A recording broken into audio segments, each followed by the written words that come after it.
All right, my man. State your name. Let them know you on Real Talk with Nick. Yo, this JB. What's good, Nick Val? I'm What's- on Real Talk. That's what I'm talking about. That time. Real Talk. Let's talk about these How you Knicks, doing? man. You like what's going on, man? Yeah, they making a lot of progress. They're a problem in the East, man. They're a problem in the East. I just don't like the 8-9 man rotation. Stretch it to about 10, 11. Get some of them other young kids some burn. Yeah. But I wanted to talk about Julius Randle. Talk to me, man. I ain't gonna hold you. Cause you was hard on him, man. Yeah, I was. I'm always gonna be hard on him because I liked him when he came out of Kentucky. I always felt like he was the next LeBron that wasn't LeBron. Feel me? Bully ball, strong.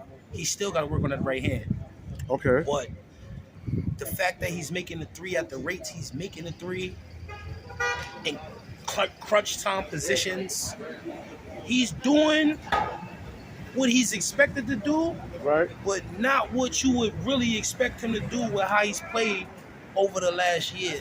Yeah, he done had a baby, he done had issues, but the boy hit the ceiling, hit the ground, and he back up In a big way. in a heavy way. So let me ask you this, brother. Is this new game sensation from Julius Randle is able to birth itself due to the fact he got a point guard in Jalen Brunson? If he allows it, yeah. If he allows Brunson to be Brunson, then his upside is great because Brunson will get on the ball. He just gotta know when that back is turned, the double's coming, and be able to get the ball out. RJ got to be a little more consistent with his shooting. That was my next question when we get on RJ, man. What's going on with RJ? Has his role changed or is he becoming a bust, man? Nah, he's not a bust. I mean, like I said, his confidence. That's why I said stretch the rotation. You gotta give competition. Make it a little harder for a dude. Not to just be like, yo, this is my team, I got the money. I like RJ. I ain't gonna front. Like I told you before, I feel like RJ should run the point. But they have a point guard now. But I don't think RJ game is shooting the three. Get him more involved. It's not all about having the ball. He got to learn how to play without the ball in his hand. So that's what you think the issue is with RJ? Yeah. If he can play with the ball, without the ball in his hand, RJ can do some things. But right now, RJ need the ball in his hand. If he don't got the ball in his hand, he's not who we expect him to be. Okay. He's never gonna be that Duke RJ. Because right now the Knicks don't have those type of players. You understand? Like they got players that could match that Duke team that he was on, but he don't have the shooting. It's not there for him. Okay. When I mentioned Josh Hart, what come to mind, man? Oh, he's a dog, man. He's a real gritty, get it out the mud type of player. For him to be what? He like 6'4", 6'5", or something like that. 6'3", 6'4". Mm-hmm. He banged bodies. He crashed the boards. He played hella defense. Like he's a two-way wing, and I like that about him. Yeah. Does he remind you of John Starks, man? Nah, John Starks was erratic. John Starks can put some clamps on you, but Josh Hart different. Josh Hart gonna crash the boards. Josh Hart not worried about points. Starks gonna want to come back at you. Starks had a little more flash to his game. You know, like not flashy, but Yeah. he had the cockiness to his game. Josh Hart played with his heart. Listen, Josh Hart got wear his sleeves too, man. That nigga, But he Josh let it be Hart- known like, yo, this is our city when they buried the Nets in Knick dirt. But Josh Hart he's not cocky. Josh Hart calls himself a dog. I ain't never heard Starks call himself a dog. Starks showed he could be a dog by guarding the best players on other opposing teams. But Josh Hart is really trying to fill the stats up for you. Okay. Rebounds, assists. He gets you a bucket if you need one. Okay. All right. Now I want to move in a different direction. My boy, Immanuel Quickley, man. Is Immanuel Quickley letting it be known he's ready to take that position if Jalen Brunson get the flat tire, if you know what I'm saying. We get ran down. Queen's got a long way to go. What? Queen's got a long way to go. After scoring, what, Yeah, 38 high? 38 last night. Talk to me, 38. man. Again, he threw a 38-piece chicken dinner. I like that. I like that from him.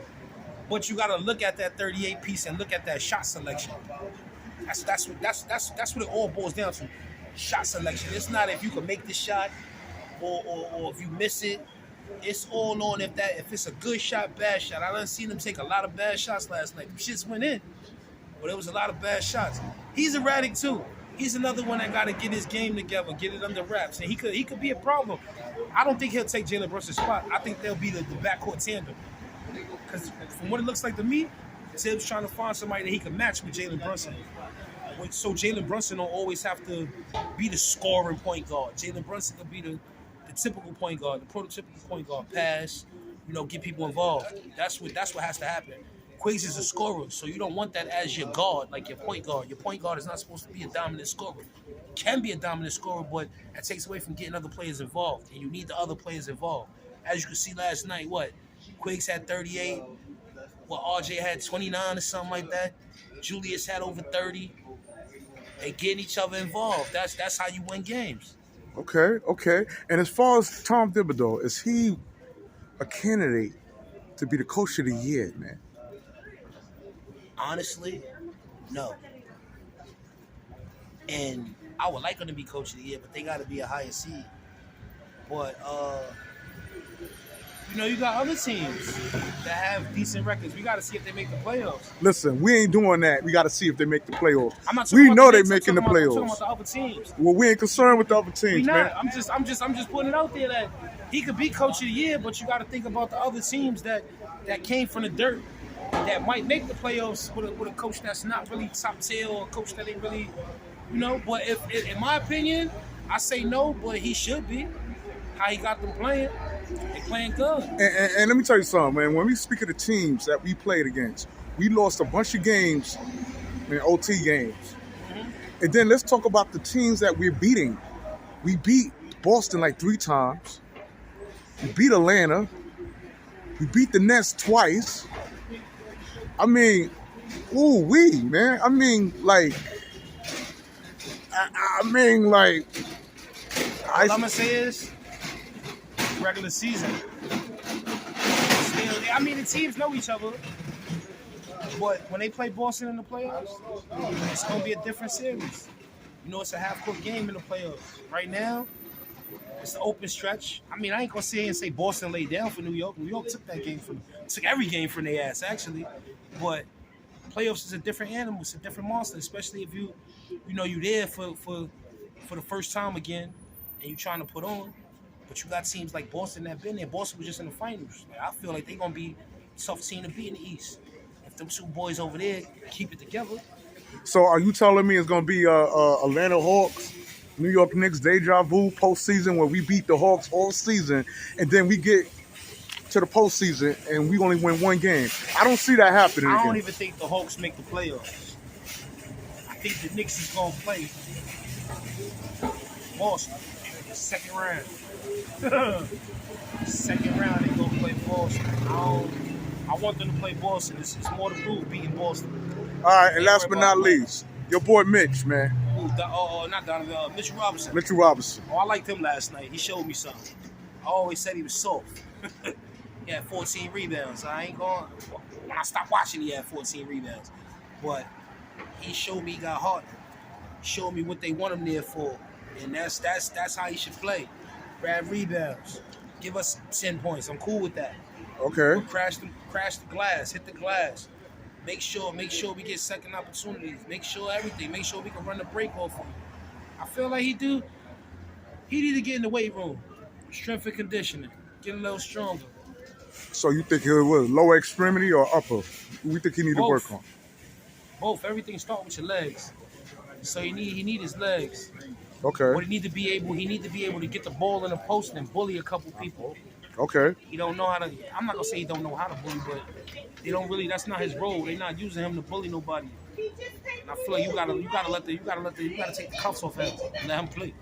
All right, and that's what it is, man. I want to thank JB coming on Real Talk with Nick, breaking down the Knick Chronicles. My brother, before we close out, how far you see these Knicks, man? You said the Knicks? Yeah, how far? How far I see them going? Yeah.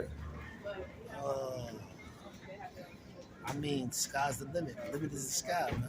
That's what I like. We out. Peace.